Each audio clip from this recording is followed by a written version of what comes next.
ముఖ్యంగా కాంగ్రెస్ ప్రభుత్వం ప్రశ్నించే గొంతుల మీద అక్రమ కేసులు పెడుతూ ఏ రకంగానైనా ఈ ప్రశ్నించే గొంతులను అణిచివేయాలని చెప్పి ప్రయత్నం చేస్తా ఉన్నారు. కాంగ్రెస్ ప్రభుత్వ తీరు చూస్తా ఉంటే రాష్ట్ర అభివృద్ధి పట్ల గాని, ప్రజల పట్ల గాని, రైతుల పట్ల వీళ్ళకు బాధ్యత లేదు. ప్రభుత్వ అక్రమాలను, ప్రభుత్వం చేస్తున్న అన్యాయాలను, ప్రభుత్వ వైఫల్యాలను, ప్రభుత్వం చెప్పిన మేనిఫెస్టో అమలు తీరును ప్రశ్నించే గొంతుల మీద కేసు పెడుతూ మమ్మల్ని మీరు అడుగుతారా అనేటువంటి అహంకారపూరిత రాచరిక ధోరణిని ఇవాళ కాంగ్రెస్ ప్రభుత్వం అవలంబిస్తా ఉంది. ఆనాడేమో 6 గ్యారంటీలతో పాటు 7వ గ్యారంటీ ప్రశ్నించే హక్కును కల్పిస్తాము అన్నారు. ఈరోజు ఎవరు మాట్లాడితే వాళ్ళ మీద case, vigilance enquiry, CID enquiry, కమిషన్లు, అక్రమ కేసులు, అరాచకాలకు పాల్పడతా ఉన్నారు. ఇవాళ క్రిషాంక్ గారి మీద పెట్టిన కేసు, క్రిషాంక్ గారు పోలీస్ స్టేషన్లో కంప్లైంట్ ఇచ్చినాడు. ఆయన మా నాయకులు కేసీఆర్ గారి మీద, మా పార్టీ నాయకులు కేటీఆర్ గారి మీద, మా పార్టీ నాయకుల మీద ఫేక్ పోస్టులు పెడతా ఉన్నారు, తప్పుడు వార్తల్ని ప్రచారం చేస్తా ఉన్నారు అని ఎవరైతే ఆ వార్తలు ప్రచారం చేశారో, ఎవరైతే తన మొబైల్ నుంచి ఈ పోస్టు చేశాడో ఆ మొబైల్ ఫోన్ తీసుకెళ్లి పోలీస్ స్టేషన్లో ఇచ్చాడు. పోలీసులకు ఈ మొబైల్లో అన్ని ఆధారాలు ఉన్నాయి, ఈ మొబైల్ నుంచే ఇగో మా కేసీఆర్ గారి మీద, మా పార్టీ నాయకుల మీద అక్రమ కేసులు, అక్రమ పోస్టులు పెట్టారు, దుష్ప్రచారం చేస్తా ఉన్నారు, ఈ మొబైల్లో అన్ని ఆధారాలు ఉన్నాయని అతని చేతి నుంచి మొబైల్ తీసుకొని పోలీస్ స్టేషన్లో పోలీసులకు కంప్లైంట్ కాపీతో పాటు మొబైల్ అందజేయడం జరిగింది. ఇప్పుడు ఎవరి మీద కేసు బుక్ చేయాలి? ఎవరైతే బీఆర్ఎస్ నాయకుల మీద ఫేక్ పోస్టులు పెట్టినారో, తప్పుడు పోస్టింగ్లు పెట్టి తప్పుడు వార్తలు రాసినారో వాళ్ళ మీద కేసు పెట్టలే. కంప్లైంట్ ఇచ్చిన క్రిషాంక్ మీద, క్రిషాంక్ తో ఉండే కార్యకర్తల మీద కేసులు పెట్టి వాళ్ళని ఎలా జైల్లో నిర్బంధించారు. ఇది ఎట్లుందంటే దొంగతనం చేసిన వాడిని విడిచిపెట్టి అరే తప్పు చేసిండు అని పోలీసుల దగ్గరికి వెళ్తే నిన్నే లోపల పెట్టినట్టున్నది. అంటే పోలీస్ స్టేషన్లో కంప్లైంట్ ఫిర్యాదు చేయడానికి వెళ్లిన వాళ్ళ మీదనే కేసు పెట్టి జైల్లో పెడుతుంది ఈ కాంగ్రెస్ ప్రభుత్వం. వాళ్ళకేం చేసిండ్రు? నోటీస్ ఇచ్చి ఇంటికి పంపించారు. ఎవడైతే ఫేక్ పోస్టులు పెట్టిండో, ఎవడైతే బీఆర్ఎస్ నాయకుల మీద, తెలంగాణ తొలి ముఖ్యమంత్రి, తెలంగాణ సాధకులు కేసీఆర్ గారి మీద కేసు పెడితే, తప్పుడు పోస్టులు పెడితే వాళ్ళకి నోటీస్ ఇచ్చి పంపుతారు. మా పార్టీ నాయకుడి మీద, మాజీ ముఖ్యమంత్రి మీద దొంగ పోస్టులు పెట్టిండ్రు, తప్పుడు ప్రచారం చేస్తున్నారని కంప్లైంట్ ఇచ్చిన వాళ్ళనేమో జైల్లో పెడుతున్నారు. ఇది ఎక్కడి పాలన అని అడుగుతా ఉన్నా. ఇది ప్రజాస్వామ్యమా అని నేను అడుగుతా ఉన్నా రేవంత్ రెడ్డిని. నువ్వే హోంమంత్రివి, నువ్వే ముఖ్యమంత్రివి, ఇది ఏం పద్ధతి అని అడుగుతా ఉన్నా. ఇవాళ వాళ్లకు ఆయన మీద 308 సెక్షన్ పెట్టిండ్రు, నాన్ బెయిలబుల్ సెక్షన్ పెట్టిండ్రు. మెజిస్ట్రేటే అడిగింది, ఫోన్ తీసుకుంటే ఎవడన్నా నాన్ బెయిలబుల్ సెక్షన్ పెడతారా? ఫోన్ తీసుకుపోయి పోలీసులకే ఇచ్చిండు కదా, ఇలా ఆధారాలు ఉన్నాయి చూసుకోండి అని.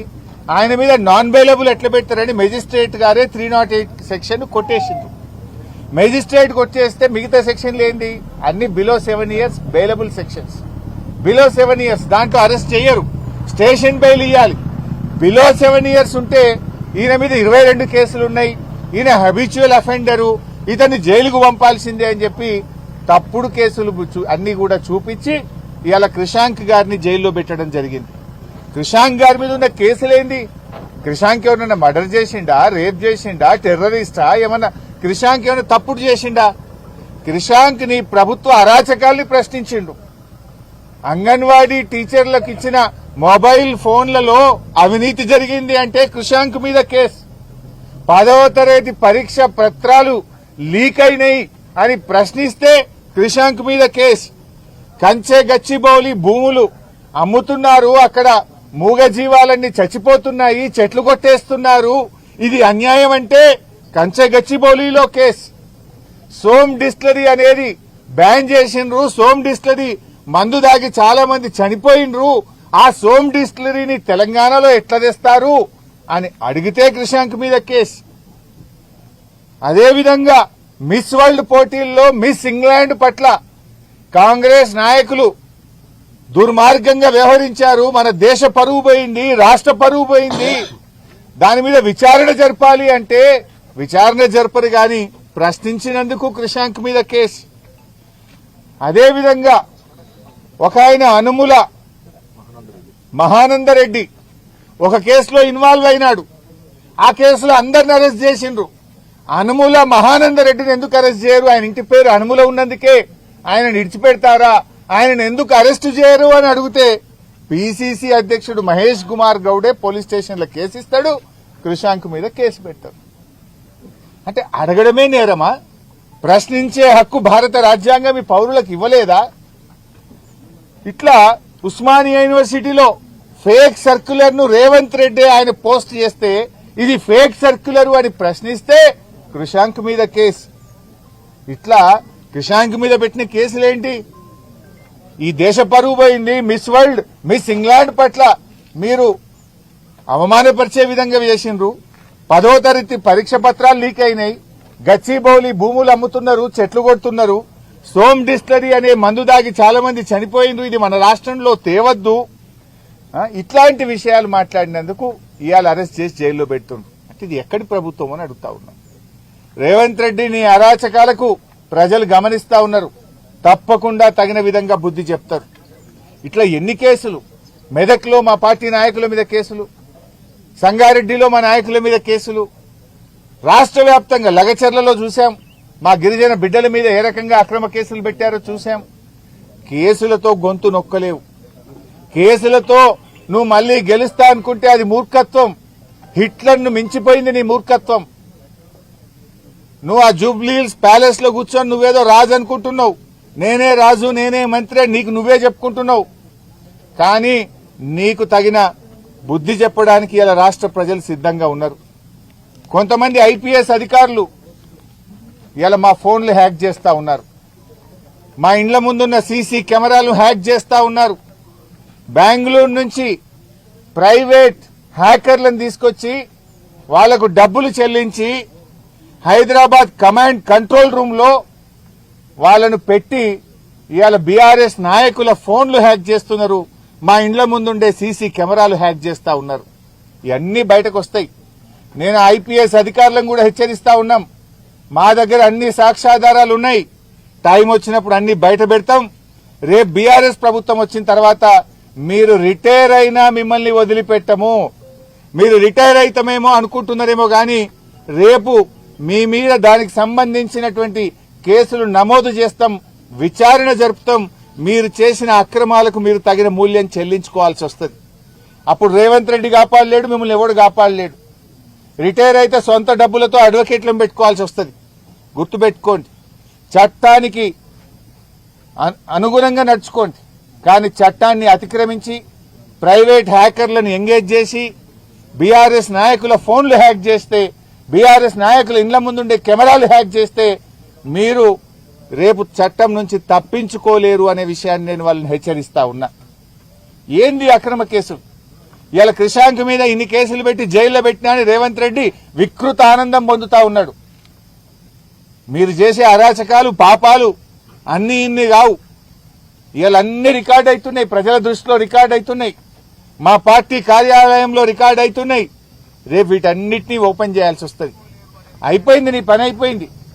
నువ్వు నీ 420 హామీలు లేవు, నీ 420 హామీల సంగతి ప్రజలకు అర్థమైంది.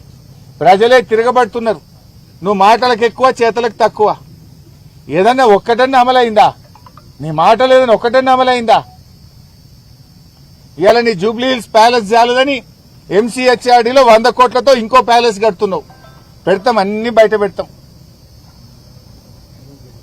ఇప్పటికైనా మేము ఒకటే కోరుతున్నాం, నీకు సగం కాలం అయిపోయింది, ఇక మిగిలింది సగ కాలమే. ప్రజలకు ఏదైనా మేలు చేసే ప్రయత్నం చేయి. ఇలా రైతులు చాలా ఆందోళన ఉన్నారు. అరే శనగలు కొనుడు ఆపేసినావు నువ్వు, సన్ఫ్లవర్ కొనుడు ఆపేసినావు నువ్వు. 20 రోజుల నుంచి కొనుగోలు కేంద్రాల్లో పొద్దుతిరుగుడు రైతులు, శనగలు పండించిన రైతులు పడిగాపులు కాస్తున్నారు. కుప్పల కాడనే పండుకుంటున్నారు 15 రోజులకెళ్ళి. మరి నీ మంత్రులు నువ్వు నిద్రపోతున్నావా? నీ ఇంటెలిజెన్స్ ఏం చేస్తున్నది? మక్కలు కొనే దిక్కే లేదు. దానికేందో 26 క్వింటాలే కొంటాం ఎకరాకు అనే కొత్త షరతులు పెట్టినవు. 13 లక్షల ఎకరాల్లో మక్కలు పండినాయి. ఈ రోజు రాష్ట్ర ప్రభుత్వం సగం కూడా మక్కలు కొనక 1600లకు 1700లకు బయట మక్కలు అమ్ముకునే పరిస్థితి ఉంది. వడ్ల కొనుగోలు కేంద్రాలు స్టార్టే అయితలేవు. ఇలా 5 కిలోలు 6 కిలోలు తాలు పేరు మీద కటింగ్ పెడతా ఉన్నారు. అప్పుడేమో రేవంత్ రెడ్డి పెద్ద పెద్ద డైలాగులు కొట్టిండు, తాలు పెడితే తోలు తీస్తా అన్నాడు. ఇప్పుడు ఎవరు తోలు తీయమంటావు రేవంత్ రెడ్డి? రా ఒక్కసారి రా, కొనుగోలు కేంద్రాలు చూడు. మిల్లర్ల దగ్గర 50, 60 లారీలు నల్గొండ జిల్లాలో మిల్లర్లు దించుకోక 4 రోజులు 5 రోజులు లారీలు మిల్లుల ముందు ఇలా ఆగిపోయి ఉన్నాయి.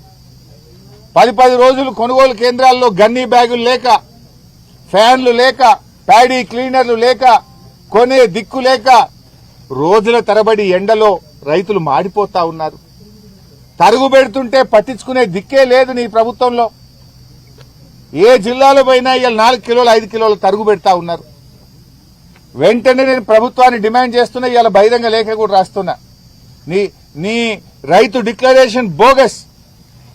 అరే నువ్వు శనగలు కొనే తెలివి లేదు నీకు, మక్కలు కొనే తెలివి లేదు, సన్ఫ్లవర్ కొనడం ఆపేసి 20 రోజులు అయిపోయింది, వడ్లు కొనే తెలివి లేదు, జొన్నలు అయితే ఇదివరకు కొనుగోలు కేంద్రాలే స్టార్ట్ చేయలేదు. జైరాబాద్ లో, నారాయణ ఖేడ్లో, జూక్కల్లో, కామారెడ్డిలో, ఆదిలాబాద్ లో జొన్నలు పండిన రైతులు ఇవాళ సంగారెడ్డిలో చాలా ఇబ్బంది పడుతున్నారు. జొన్నలు పండిన రైతులు కొంటవా కొనవా జొన్నలు? ఏంది అసలు రైతులకు ఒక క్లారిటీ నువ్వు.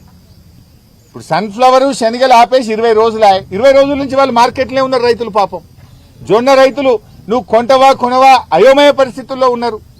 సన్నవడ్లకు బోనస్ ఇస్తా అన్నావు, యాసంగిల బోనస్ ఇస్తావా ఎగబెడతావా? ఇయ్యకపోతే తప్పైందని చెంపలేసుకో, క్షమాపణ చెప్పు. బోనస్ ఇస్తావా ఇయ్యవా ఏదో ఒక సంగతి చెప్పు. పోయిన యాసంగి 1560 కోట్ల బోనస్ ఎగ్గొట్టినవు, మరి ఈ యాసంగిలో కూడా బోనస్ ఇస్తావా ఇయ్యవా? ఏ సంగతి చెప్పవేంది నువ్వు? ఎంతసేపు కేసులు నిన్ను అడిగినోళ్ల మీద కేసులు పెట్టుడు, జైల్లో పెట్టుడు, ఇదే సరిపోద్దా? రైతులు ఎండలు మాడిపోతుంటే పట్టించుకునే తెలివి లేదా నీ ప్రభుత్వానికి? రైతుల కష్టాలు నీ ప్రభుత్వానికి పట్టవా? వేల లక్షల మంది రైతులు ఇవాళ మార్కెట్ యార్డ్లలో గోసపడతా ఉంటే నీ మంత్రి పోడు, నువ్వు పోవు, నీ అధికారులు పోరు. మీరేమో ఏసీలలో జూబ్లీ హిల్స్ ప్యాలెస్ లో కూర్చుంటే ఎండల రైతులు మాడిపోతున్న పరిస్థితి ఉన్నది.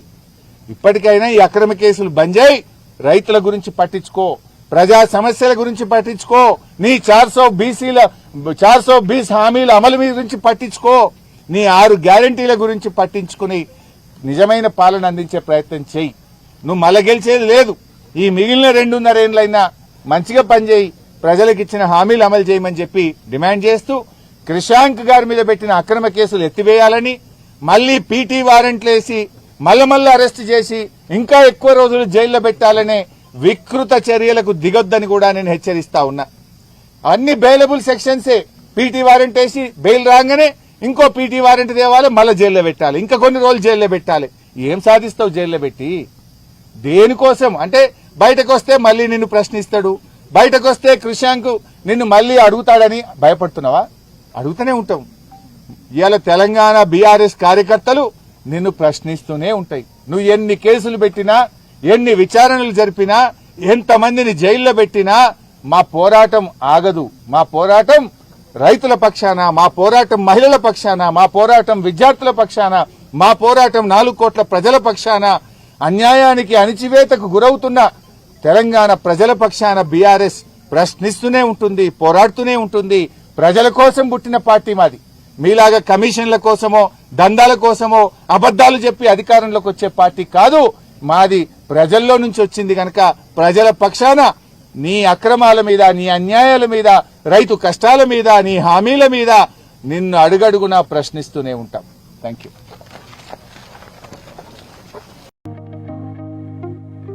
స్వచ్ఛంగా, సహజంగా పోషకాలు నిండిన ఎస్ఆర్కే డైరీ పాలు మరియు పాల పదార్థాలని ఎంచుకుందాం.